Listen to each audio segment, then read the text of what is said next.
તો મહારાષ્ટ્રથી મહત્વપૂર્ણ સમાચાર સામે આવી રહ્યા છે, જ્યાં જલગાંવ જિલ્લામાં હિટ એન્ડ રનની ઘટના બની છે।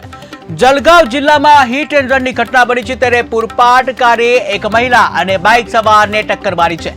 જ્યાં મહિલા અને બાઇક સવારને ટક્કર મારી ભાગવાનો પ્રયાસ કર્યો હતો, ત્યારે ટક્કર મારી ભાગવાનો પ્રયાસ કરતા કાર પલટી મારી ગઈ અને આ ઘટનામાં કુલ 5 લોકો ગંભીર રીતે ઘાયલ થયા છે। તો મહત્વપૂર્ણ સમાચાર મહારાષ્ટ્રથી સામે આવી રહ્યા છે કે જ્યાં જલગાંવ જિલ્લામાં હિટ એન્ડ રનની ઘટના બની છે। પૂરપાટ કારે એક મહિલા અને બાઇક સવારને ટક્કર મારી હતી, જ્યાં મહિલા અને બાઇક સવારને ટક્કર મારી કાર ચાલક ભાગવાનો પ્રયાસ કર્યો હતો। ટક્કર મારી ભાગવાના પ્રયાસ કરતા કાર પલટી મારી ગઈ હતી અને આ ઘટનામાં કુલ 5 લોકો ગંભીર રીતે ઘાયલ થયા છે। ટીવી સ્ક્રીનના દ્રશ્યો તમે જોઈ રહ્યા છો કે જ્યાં સમગ્ર ઘટના જે કેવી રીતે બની છે તે અંગેના જે સીસીટીવી સામે આવ્યા છે, ત્યારે જે કાર પૂરપાટ ઝડપે આવી રહી હતી, જ્યાં ફરીથી તમે ટીવી સ્ક્રીનના દ્રશ્યો જોઈ રહ્યા છો, કાર પૂરપાટ ઝડપે આવી રહી છે।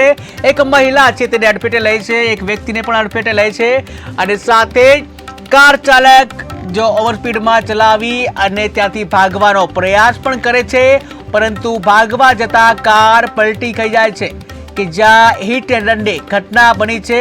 જલગાંવ જિલ્લામાં, મહારાષ્ટ્રના જલગાંવ જિલ્લામાં હિટ એન્ડ રનની ઘટના બની। પૂરપાટ કાર છે તેને એક મહિલા અને બાઇક સવારને ટક્કર મારી હતી, જ્યાં મહિલા અને બાઇક સવારને ટક્કર મારી કાર ચાલકે ભાગવાનો પ્રયાસ કર્યો હતો। ટીવી સ્ક્રીનના દ્રશ્યોમાં જોઈ શકાશે, ટક્કર મારી ભાગવાનો પ્રયાસ કરે છે અને કાર પલટી મારી ગઈ હતી। ત્યારે ઘટનામાં કુલ 5 લોકો ગંભીર રીતે ઘાયલ થયા।